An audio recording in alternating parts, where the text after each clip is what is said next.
మేఘాల్లో సన్నాయి రాగం మోగింది, మేళాలు తాళాలు వినరండి, సిరికి శ్రీహరికి కళ్యాణం కానుంది, శ్రీరస్తు శుభమస్తు అనరండి.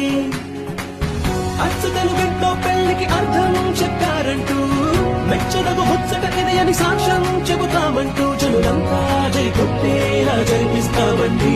అందాల కుందనపు బొమ్మవని